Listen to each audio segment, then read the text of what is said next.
Well, to our fellow Americans, brave warriors, and steadfast allies, good morning.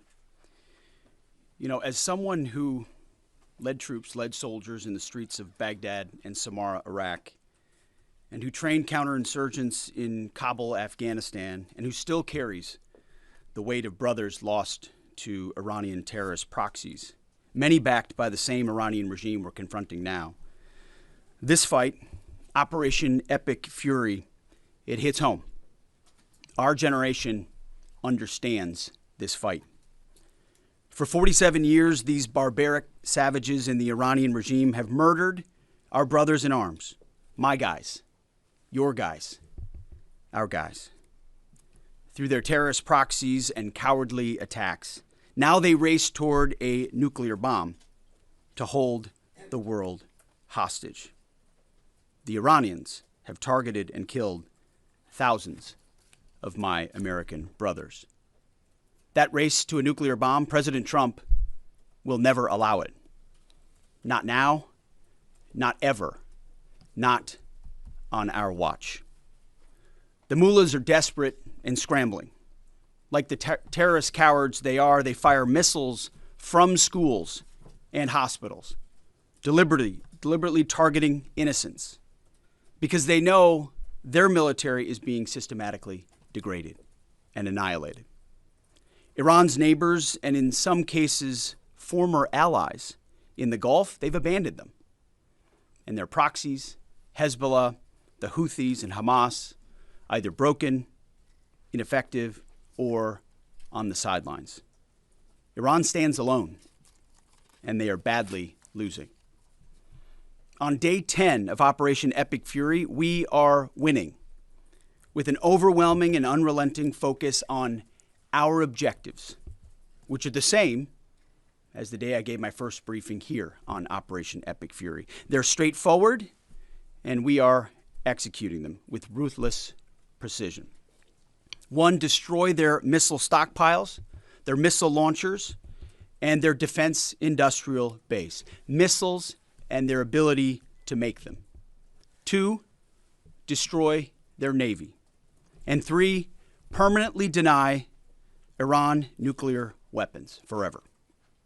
It's a laser-focused, maximum authority mission delivered with overwhelming and unrelenting precision. No hesitation, no half measures. As President Trump declared yesterday, we're crushing the enemy in an overwhelming display of technical skill and military force. We will not relent until the enemy is totally and decisively defeated. But we do so. We do so on our timeline and at our choosing. For example, today will be yet again our most intense day of strikes inside Iran.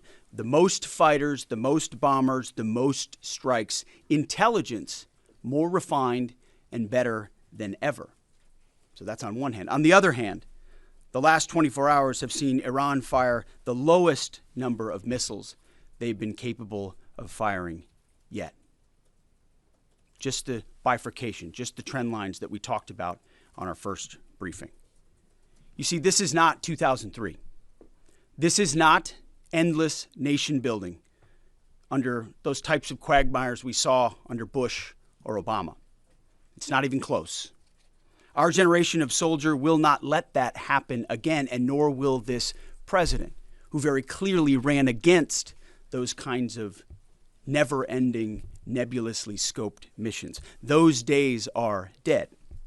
Instead, we're winning decisively with brutal efficiency, total air dominance, and an unbreakable will to accomplish the president's objectives on our timeline.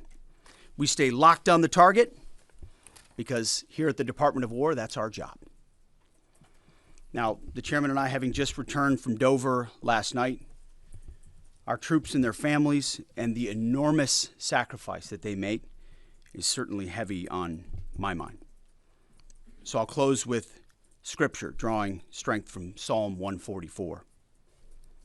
Blessed be the Lord, my rock, who trains my hands for war and my fingers for battle. He is my loving God and my fortress, my stronghold and my deliverer, my shield in whom I take refuge. May the Lord grant unyielding strength and refuge to our warriors, unbreakable protection to them and our homeland, and total victory over those who seek to harm them. And amen. God bless our troops and this mission. Mr. Chairman, over to you. Thank you, Mr. Secretary, and good morning, everyone, and thank you for being here. I'm here today to continue the updates to the American people and to those in the room on Operation Epic Fury. First, let me start with honoring our fallen. As the Secretary said, on Saturday and again last night at Dover Air Force Base in Delaware, our nation's leaders honored our returning fallen as they arrived home for their final time. Last week, I shared a few of the names, and today I want to share the rest. Major Jeffrey O'Brien and Chief Warrant Officer 3 Robert Marzan were the final two fallen to return home and members of the U.S. Army Reserve's 103rd Sustainment Command out of Des Moines, Iowa. Last night, as the news has been reporting, we honored the return of Staff Sergeant Benjamin Pennington of the U.S. Army's 1st Space Brigade from Fort Carson, Colorado. When I met Ben's family last night, his mom, his dad, and his sister, they showed me a drawing that Ben had made when he was in kindergarten. It was clear all the way back then that Ben wanted to do one thing in his life, and he wanted to serve his country and be a soldier. And to the Penningtons, just know how Ben was absolutely a great one. And finally, Major Sorfleet Davies, who returned home this weekend after sadly passing away from a medical condition while on duty in Kuwait. We welcome him home as well and mourn with his family. To the families and the families of all of our fallen, we share in your profound grief. The Joint Force remains eternally grateful for your sacrifice and the gift of a great example that your service members have given all of us. I want you to know that their names will never be forgotten, and you and your family are part of our Joint Force family forever. Let me talk a little bit about the progress thus far, acknowledging that Admiral Cooper will likely continue to give updates from CENTCOM.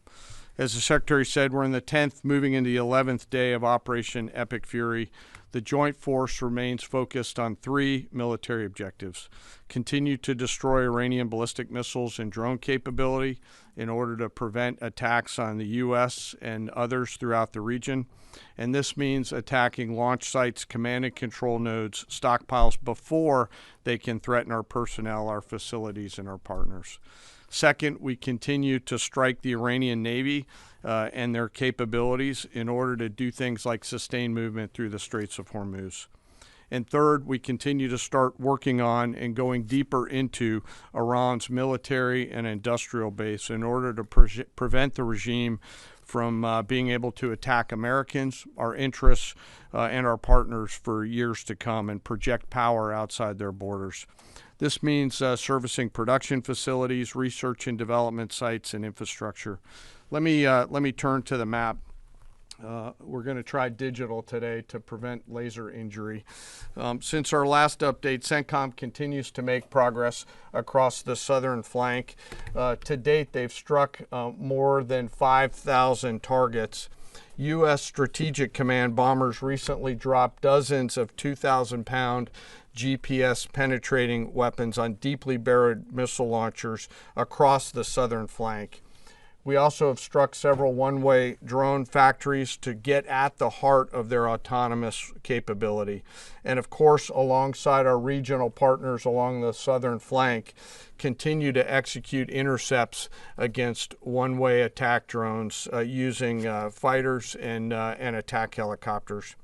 Our strikes mean we've made significant progress in reducing the number of missile and drone attacks out of Iran. Ballistic missile attacks continue to trend downward, 90% from where they've started, and one-way attack drones have decreased 83% since the beginning of the operation. A testament to our air defenders and our air defense systems, and as I said, our partners in the region continue to do great work as well. Second, we're making substantial progress towards destroying the Navy. In the first 10 days of the conflict, we're more than 50 Iranian naval ships into the campaign using a combination of artillery, fighters, bombers, and sea-launched missiles.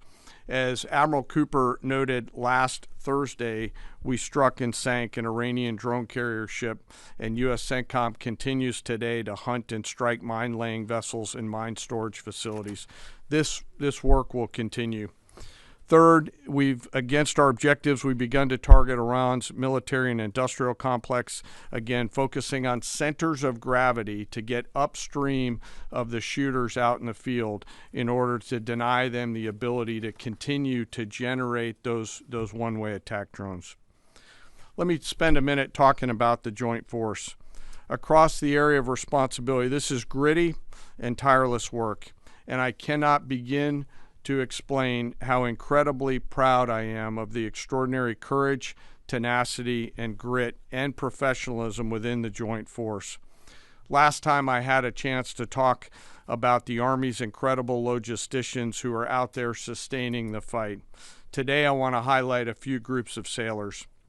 First, I want to thank the men and women of the Forward Carrier Strike Group and their families, and let all of them know how grateful I am for their leadership and service.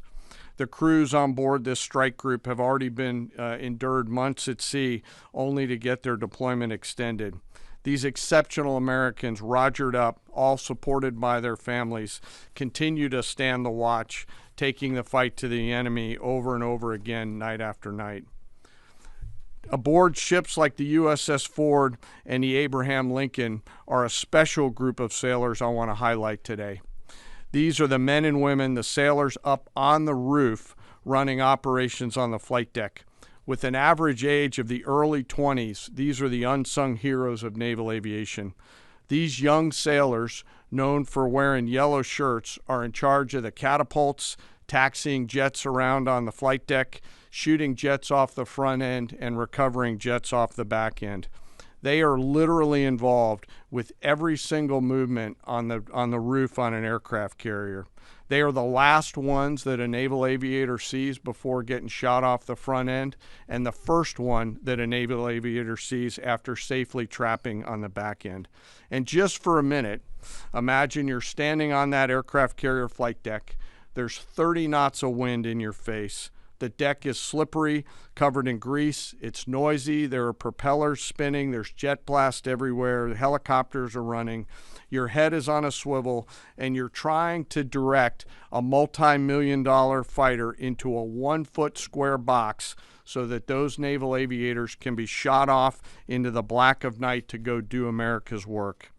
Those jets are fully loaded with missiles and bombs, and they are a world-class team combined with the naval aviation and the aviators in those jets.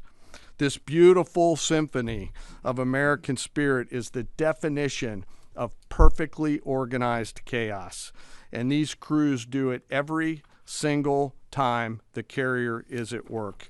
Oh, by the way, in the middle of the night and oftentimes in the pouring rain. These are dedicated young people who take the road less traveled to serve their great nation, doing the deeds that we need them to do. America's enlisted force is the pride of every nation's military, certainly ours, and the envy of every other one as well.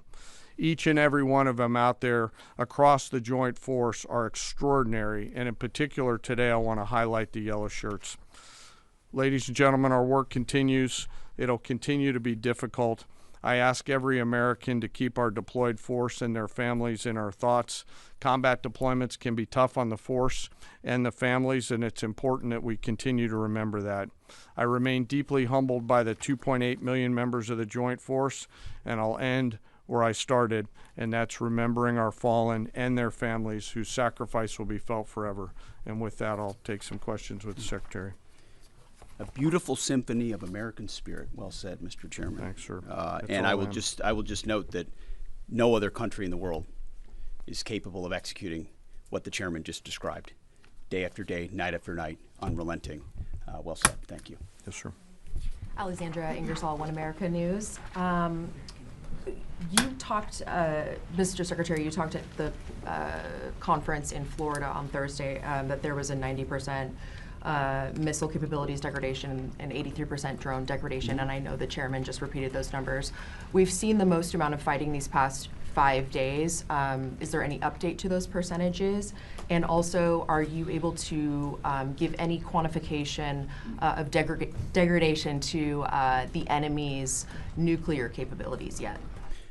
What those numbers represent is a persistent low ability to respond, which is what we're looking for, right? It's if the enemy can simply wait and then project power, that's problematic. And we've seen some spurts here or there, but ultimately the trend lines, if you look at the charts that we look at every day, have gone like this down to a flat. It doesn't mean they won't be able to project. It doesn't mean our air defenders still don't have to defend. They do, but that is strong evidence of degradation, along with the battle damage assessment that the Joint Staff does, which takes time. You've got to look at imagery and recognize whether something's been simply degraded or it's been destroyed, or whether an underground facility has been collapsed or completely obliterated. So there's differences in how you evaluate that, but the numbers staying that low is a demonstration of the efficacy for sure.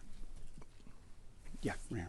Thanks, Mr. Secretary. There's been reports that the new leader of Iran has been wounded. Do you know if this is true and what his condition is? And then another one, President Trump said he had a really good call with President Putin yesterday. Will Russia be aiding us in this conflict, and can you share anything on that? Well, the president, as I've said before, maintains strong relationships with world leaders, which creates opportunities and options for us in very dynamic ways. So the president said it was a good call. I was not on it, but those that were said it was a strong call, reaffirming hopefully the opportunity for some peace in Russia, Ukraine, and also a recognition that as it pertains to this conflict, they should not be involved. The first question was On the new leader of Iran, there's reports that he's been wounded. Oh, the new leader of Iran. He would be wise to heed the words of our president, which is to not pursue nuclear weapons and come out and state as such. As far as his status, that's not something I can comment on right now. Yeah, right here. Great. Mr. Secretary, Eric Schmidt with the New York Times. A question for you first. Last week you talked about this being the beginnings of an air campaign that could last 3 to 8 weeks. Can you give us your assessment on where we are now? And Mr. Chairman, in any conflict, the enemy or the adversary adapts to the tactics it faces. Can you talk about the most challenging adaptation the Iranian military has made to the U.S. military? What challenges are you facing most right now? Thank you. I appreciate the question. Where we are is in a very strong place, giving the President of the United States maximum options. And from the beginning, from this podium, we haven't stated how long it will take. Our will is endless. Ultimately, the President gets to determine the end state of those objectives, right? But what he's said continually, and I want the American people to understand, is this is not endless. It's not protracted. We're not allowing mission creep. The President has set a very specific mission to accomplish. And our job is to unrelentingly deliver that. Now, he gets to control the throttle. He's the one deciding, he's the one elected on behalf of the American people when we're achieving those particular objectives. And so it's not for me to posit whether it's the beginning, the middle, or the end. That's his, and he'll continue to communicate that. What we serve him as is we give him updates on a daily basis of exactly where we are so he can make that determination on the throttle. Mr. Chairman. Thank you for the question on adaptation. As you're right, no plan survives first contact with the enemy or Murphy. They're adapting, as are we. Of course, we have very entrepreneurial warfighters out there. I'd rather not, for operational security reasons, tell them what's working. So I'm not a not answer that question based on that. But we are watching what they're doing, and we are adapting faster than they are. Are they more formidable than you anticipated, General? I mean, I think they're fighting, and I respect that, but I don't think they're more formidable than what we thought. Secretary Hegseth, thank you. Jordan Conrads from the Gateway Pundit. Axios reported, citing U.S. and Israeli sources, that the U.S. was not happy with strikes on 30 fuel depots in Iran. While this is anonymous sourcing, it seems kind of congruent with what President Trump said yesterday, that there's certain spots they don't want to hit relating to energy infrastructure that would take a long time to rebuild. And whether this reporting is true or not, what's your message to Americans, those who supported the president and those who aren't really in favor of this war and who worry that Israel might be taking advantage of the U.S.'s backing. And then for Mr. Chairman, for you, I wanted to ask, when you say that we're moving inland, what capabilities does Iran have to shoot down jets over their land? And would that trigger some kind of rescue operation that could risk a bigger ground operation? Well, I would just state by saying Israel's been a really strong partner in this effort. Where they have different objectives, they've pursued them. Ultimately, we've stayed focused on ours. But what Iran has felt is the power of the world's two most powerful air forces. In that particular case, those weren't our strikes or that objective, or that wasn't necessarily our objective. But the president has made it clear to those concerns that we're not getting pulled in any direction. We're leading. The president is leading. He's determining where we want to go, what the outcome will be, what the end state is, with a very keen eye. And I understand those concerns because I've heard from a lot of people who I went through 20 years of those wars myself, worried about getting dragged in, worried about mission creep, worried about nation building or democracy expansion. That's never the perspective the president has pursued on this. Just because previous presidents and previous secretaries have decided to just pour more resources and more people in toward some unguided end state doesn't mean that's the way the world needs to look today. In fact, the American people voted for a different approach. But what the president also stated from the beginning was Iran can't have a nuclear weapon. And it's one thing to say it. It's easy to say. Anybody can say that. I mean, Barack Obama said that. But to do something about it takes courage and resolve. But in that courage and in that resolve, you can also be very scoped in what you're trying to execute to ensure that the sacrifice of Americans, American treasure, American lives, all of those properly meet the objective that you're trying to accomplish. And certainly, as someone I talked out front about what the Iranians have done to our generation, yes, we're clear-eyed about it. But my job is to keep it scoped, given the directive to the president to accomplish the mission. Thank you for the question. Most of their higher-end surface-to-air missile systems are not factors at this point in time. We're able to move around fighters that are moving deeper with relative impunity. Always some risk out there. I don't want to say that there isn't, and we'll always maintain and retain capability of doing search and rescue type of things. But I don't want to get into the details. But thank you for the question. Shelley. Thanks, Mr. Secretary. President Trump told our team on the ground early this morning that the thing that has surprised him the most during the course of this operation so far has been the Iranian regime attacking countries that are not attacking them. I'm curious if that surprised you as well. And General, curious if you were open to the possibility of escorting vessels through the Strait of Hormuz, and if you could describe some of the challenges of doing so. Big mistake by the Iranian regime to start targeting its neighbors right away, exposing who they are and what they're all about, indiscriminate targeting, flailing recklessly at the beginning. I can't say that we anticipated necessarily that's exactly how they would react, but we knew it was a possibility.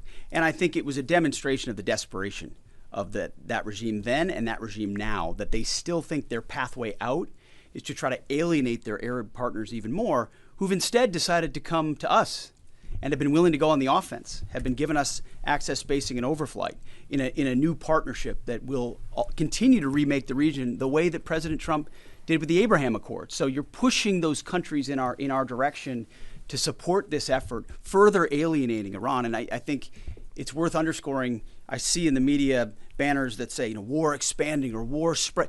It's actually the opposite. It's actually quite contained, and more of those countries are coming on side, recognizing that you can't live under a conventional umbrella with nuclear ambitions with a radical regime like that. Again, properly scoping the objectives in the process. And then you want to talk about the Strait? Sure. On the potential, if tasked to escort, we'll look at the range of options to set the military conditions to be able to do that. And then, like we always do with every potential mission, come to the Secretary and the President with both what are the resources required, what is the command and control required, and what are the risks, and how do we mitigate those risks. So we're looking at a range of options there, and we'll figure out how to solve problems as they come to us. But I would reiterate also to add to what the chairman said, the truth the president posted last night about that, saying if Iran does anything to stop the flow of oil within the Strait of Hormuz, they will be hit by the United States of America 20 times harder than they have been hit thus far. He goes on to say, death, fire, and fury will rain upon them. You've seen the truth and read it. But he takes very seriously the condition of that straits. We have capabilities that no other nation on earth has, and we're certainly working with our energy partners across the administration to control for that. That's part of that scoping of this. The world needs to understand this doesn't have, this isn't intended to be, nor is it something that will expand. We know exactly what we're attempting to achieve here, scoped properly, and the American people can count on that for sure. Thank you so much, Secretary Hegseth. President Trump has long said that he wants to minimize the loss of life in war, which wherever it occurs in whatever country, which so many people obviously appreciate. Can you detail the specific measures the Pentagon is taking to minimize civilian casualties and strikes inside Iran? And secondarily, is the Pentagon prioritizing replenishment of precision-guided munitions, long-range strike weapons, or air defense interceptors? And can you share any details on which systems are being prioritized? Yeah, seeing it from the inside every single day, including this, no nation takes more precautions to ensure there's never targeting of civilians than the United States of America. From the boat strikes in the Caribbean, where every single strike is assessed to this campaign here, no nation in the history of warfare has ever attempted in every way possible to avoid civilian casualties. And frankly, that's a point that just isn't appreciated enough. Where things happen that need to be investigated, we will investigate. To the question shouted in the back, that it's not open source is not the place to determine what did or did not happen. We take things very, very seriously and investigate them thoroughly, which takes time, and which is why it does take time. But ultimately, unlike Iran, who targets civilians indiscriminately, who we've seen in the intel moving rocket launchers into civilian neighborhoods, near schools, near hospitals, to try to prevent our ability to strike. That's how they operate. And then they set the targeting of drones and missiles toward civilian targets, hospitals, hotels, airports. CENTCOM's been very good about putting that information out. That's how terrorist regimes fight. They target civilians. We do not. And I can tell you this administration and this Pentagon focuses on that very, very closely. Does it have Tomahawk missiles? Go ahead, You right will here. hold someone accountable if it turns out that that Sir, was a this US morning munition that hit the school? Iranian government is saying a lot. They continue to say they're prepared for a long war. If that's the case, what could you tell the American people as far as the steps the Department of War is taking to make sure our troops have the protection and the resources they need as the mission continues? I think there's one thing I can sleep quietly at night knowing is that we're giving every resource humanly possible to our troops on the front lines to ensure they're protected. In fact, as I said in that first press briefing, even before we set the offense, we set the defense. We made sure we had the ability to defend, and then we moved as many Americans off the bases and into other places as possible. So as this progresses, the chairman, or the question was asked of the chairman about how the enemy adapts. Well, of course, we adapt too in real time. And to watch our warriors iterate on air defense and interdiction on drones and missiles and how we get after it, it's incredible how they refine the tactics, bring in new assets to find different ways of getting at emerging technologies. So that is one of the things we're laser focused on every day. Yes, we're going on offense more effectively than any country in human history, but we're also ensuring that in every way possible we're defending the best Americans we have who wear our uniform, no doubt. Let's do one more. Thanks, Secretary Hegseth. The president has indicated that maybe the operation will wrap up sooner than he thought it was going to. What's the plan once the U.S. stops military action? Will the U.S. play a role in the aftermath, or will they leave Iran to sort it out? Ultimately, the aftermath is going to be in America's interests, our interests. We won't live under a nuclear blackmail scenario of conventional missiles that can target our people. which is why the objectives have been scoped from the beginning. Missiles, missile production, a defense industrial base, Navy, all in service of ensuring they don't have nuclear power projection capabilities. That's what matters to President Trump. That's what matters to the American people. And ultimately, that's why we're so laser focused on ensuring those objectives and those objectives alone are met. Thank you. I appreciate it. Thank you.